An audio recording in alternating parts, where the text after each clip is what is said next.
jalan turun. Dia menyindir kami. Kita semua ini selalu mau jalan ke atas, padahal Tuhan Yesus jalan turun. Untunglah kita ketemu di persimpangan jalan, kata beliau. Disitulah momen untuk pertobatan.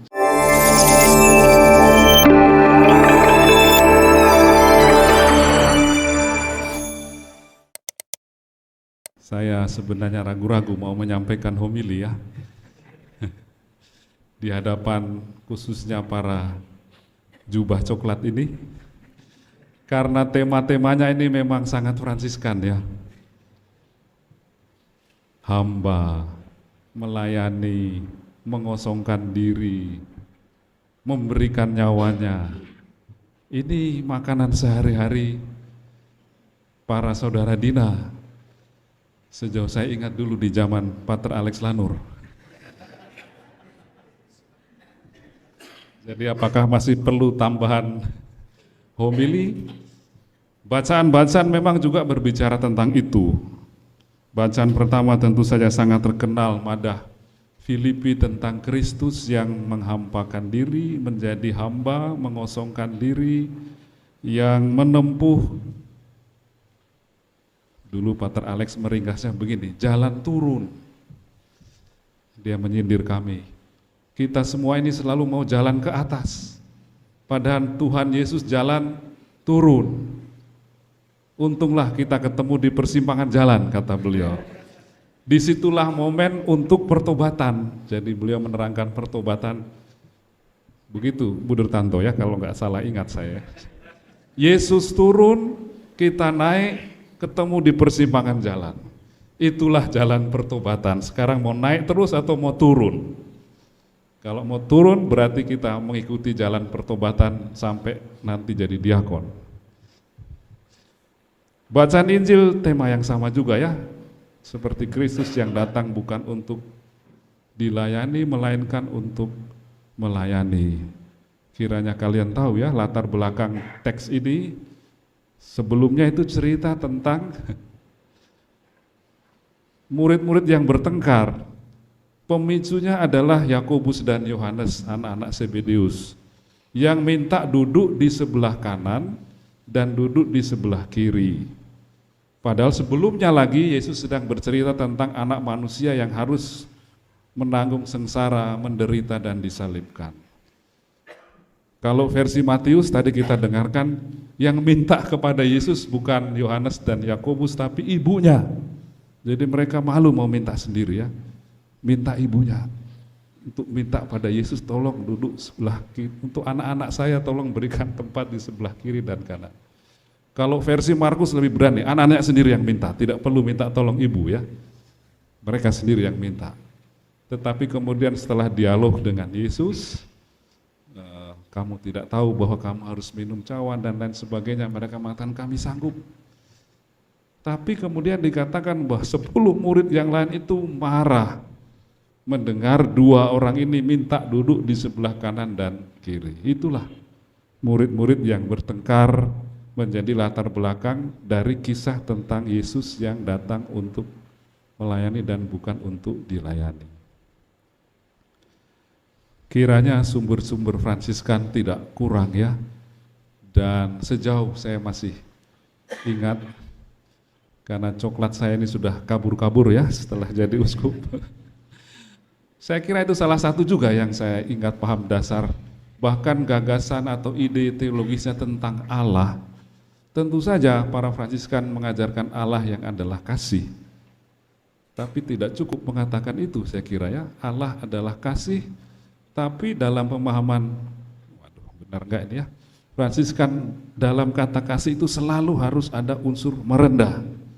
Kasih versi Fransiskan itu adalah kasih yang merendah.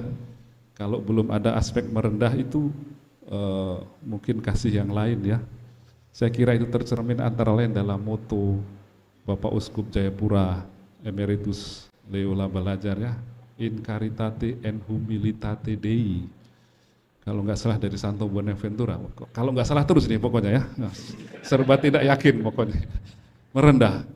Atau tentu saja dalam madah yang sangat terkenal atau puji-pujian yang Santo Fransiskus berikan dalam surat kepada Ordo, betul nggak Pater Alex ya, tentang Ekaristi. Jadi itu pun Ekaristi sejauh saya mengerti pandangan Kas Fransiskan tentu semua diterima ya, tubuh dan darah, transubstansi dan lain sebagainya.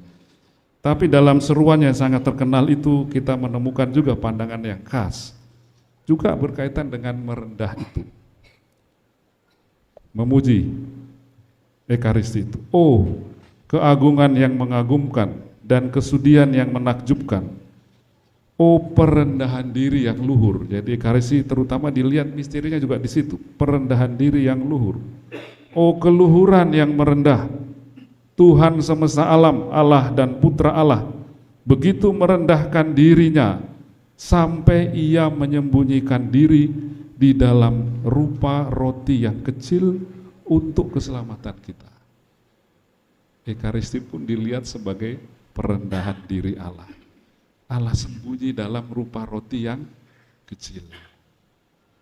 Jadi kalau ada pesta-pesta, jangan kasih hostia yang besar, itu kurang Fransiskan ya. Makin kecil rotinya, makin Fransiskan Ekaristi itu ya. Karena itulah Allah menyembunyikan diri dalam rupa roti yang kecil ya.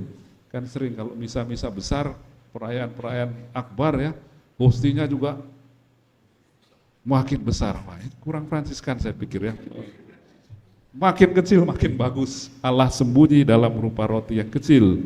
Saudara-saudara, pandanglah perendahan diri Allah itu dan curahkanlah isi hatimu di hadapannya.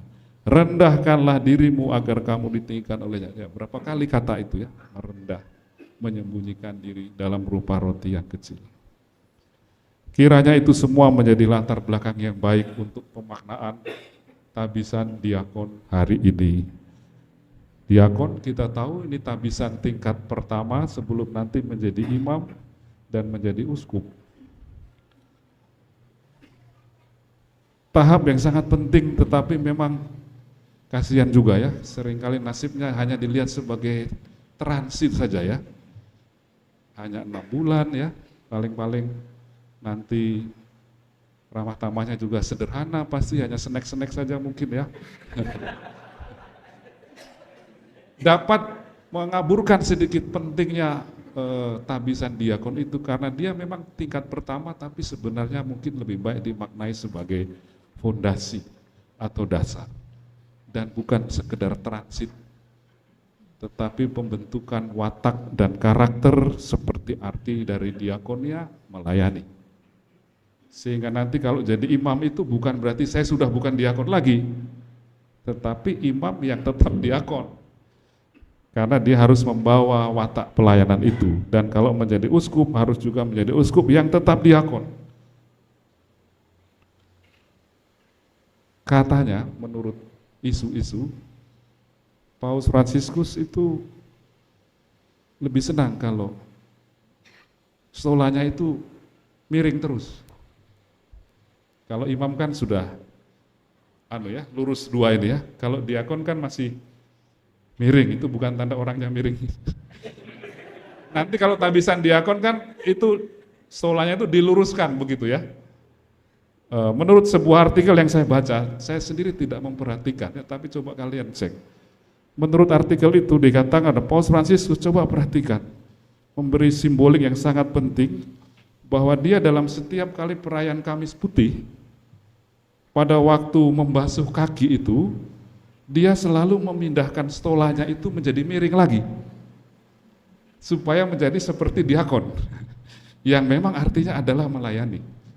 Jadi simbolik saya kira yang saya sendiri gak perhatikan ya, coba jangan-jangan ngarang juga penulis ini ya, tapi bagus kalau betul terjadi bahwa pada acara Kamis Putih membasuh kaki itu, dia pindahkan dulu stolanya itu kembali ke diakon, status miring itu, untuk mengungkapkan bahwa dia juga sebagai paus adalah paus yang diakon.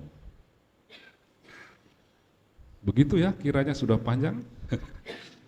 Intinya melayani, turun, mengosongkan diri, Tapi terutama saya kira baik kita ingat bahwa menjadi diakon bukan hanya transit 6 bulan itu yang kemudian lupa semua, tapi bahwa nanti dengan menjadi imam, diakonatnya itu tetap dibawa karena sudah terbentuk, dan juga kalau menjadi uskup, diakonatnya itu juga tetap terus dibawa.